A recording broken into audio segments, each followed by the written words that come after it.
What's up, people? Welcome back to the Costs of Christianity. In this episode, we'll be looking at the violence that is inherent to Christianity, starting with its origins, moving on to look at its history, and finishing with the violence that we see taking place every day. Now, just to start things off on the right foot, Christianity is only partly responsible for our tendencies toward violence. We evolved from creatures that were violent as a matter of survival, and that violence hasn't left us. The difference is that our evolved sociability and relative intelligence means that we have the capacity to leave violence behind, yet we choose not to. And Christianity's contribution to that is that it cheapens the value of this life through belief in an afterlife, and it facilitates dehumanization when it comes to those of alternate circumstances or beliefs. Starting with the Old Testament, Christianity's parent faith was a religion of violence for several centuries. Following the Bible's Exodus story, as the Jewish people were wandering the desert, God repeatedly killed off so many of his chosen people over such petty transgressions that they wondered aloud whether there would be anyone left to finish the journey. Seriously, the Old Testament reads like a horror novel. Sometimes God kills off thousands for complaining over the inhospitable desert conditions. Other times he just picks off one or two, like when he slaughtered Aaron's sons for improperly initiating an incense ceremony. That bloodlust going unsatiated, the Jews that did survive the journey were then ordered to not only commit genocide, including children and infants, but to even kill off the plants and animals living in the Promised Land.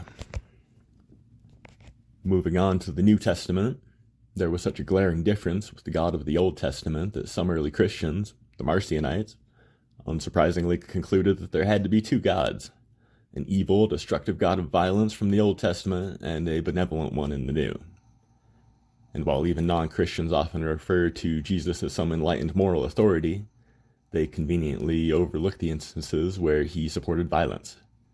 They parry verses such as Matthew 10:34 and Luke 22:36 by claiming that he didn't mean what he said. He was speaking in metaphor. It's phenomenal how Jesus never means what he says. It's literally unbelievable that when he advocates violence and tells his listeners that the world would end within their lifetimes, that he didn't mean what he said. Oddly enough, Jesus only means what he says when it supports what Christians want to believe. And this is exactly what I was referring to in the last video when I said that every believer creates their own iteration of Christianity.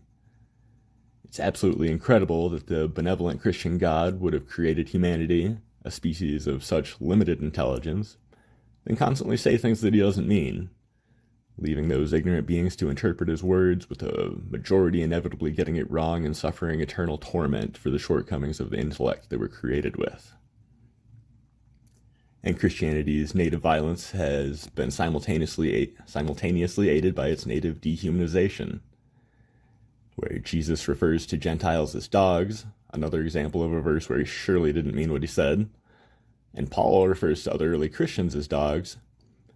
Christian dehumanization has been a tradition from its very outset, producing some horrific consequences along the way. That first took shape as the divine right of kings, a Christian concept based on the teachings of Paul, seen here, and by the way, another example of Paul contradicting Jesus, which states that all figures of authority are placed in their position by God and are accordingly deserving of obedience. That concept would unsurprisingly be construed to indicate that all instances of good fortune were rewards from God, and all instances of negative fortune were punishments from God, a perspective that would long be used as justification for slavery and act as a precursor for social Darwinism. It can be difficult to see others as fully human when God shows such blatant disregard for such a large proportion of his creation, or when their beliefs may see them to eternal conflagration. Moving into the Middle Ages, Christians believed that all of humanity had to become Christian before Christ would return, and as conversion was difficult and time-consuming, many turned to genocide instead. For centuries, Christians led pogroms against the Jews, at times walling them off in their communities and burning them alive. They hunted Jews on holidays, tortured and killed them for instances of unexplained crime, blamed them for outbreaks of plague, and of course killed them for killing God. Oddly enough, some historians claim that the only reason Judaism survived the Christians was due to sporadic protection from the Catholic clergy. Aside from those of other faiths, Christians were perhaps even more adept at killing their own. Starting from the time of Paul, opposing Christian denominations were in a state of perpetual warfare.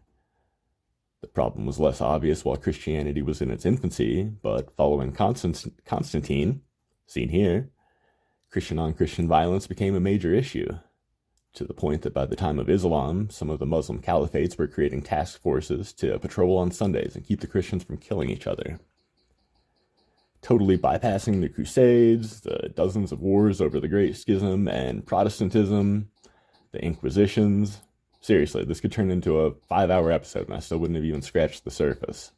Is it really any wonder that we're still subject to endless violence? And figures like Martin Luther King Jr. provide the perfect example. An extremely intelligent, charismatic man with a doctorate in theology, intensely familiar with the Bible, yet he didn't reach his commitment to nonviolence by the way of Christianity, but instead through his admiration for Gandhi. If King couldn't reach nonviolence through Christianity, how is any other Christian supposed to? And many Christians point to the atrocities committed by the ostensibly atheist regimes of the 20th century, acting as though that justifies the prevalence of Christian violence and conveniently neglecting the greater context. Those communist regimes came into existence as a reaction to Christianity, as their populations had historically and often suffered at the hands of people who called themselves Christian. Further, those regimes were atheists in name only, as the vast majority of their citizens still practiced religion.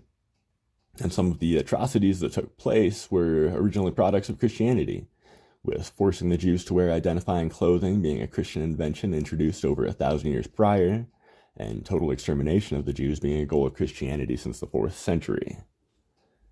So given our history, is it really any wonder that we see such persistent violence?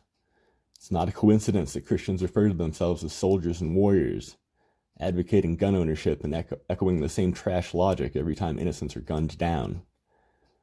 But what's it really matter when there's an afterlife to look forward to? Kill them all and let God sort them out.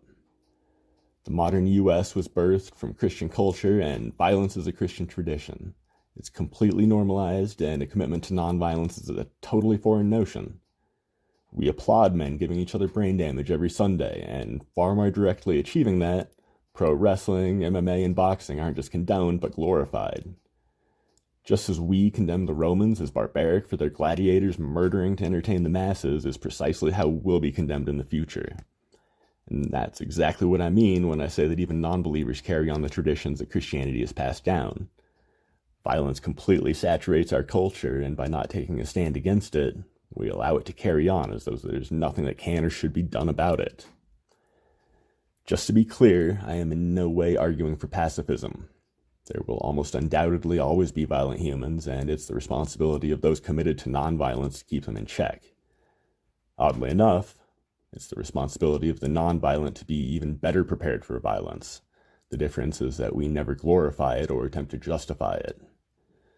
As said by King Odin, seen here, a wise king never seeks out war, but he must always be ready for it. We accept that violence is inevitable sometimes, but we ceaselessly deplore it. The bottom line is that Christianity makes it easier to dehumanize others, and it cheapens life. Combine that with the biological tendency towards violence, and you have the modern United States. But it doesn't have to be that way. There are options, and we'll get into those a little further down the road. Thank you for watching. Catch you soon.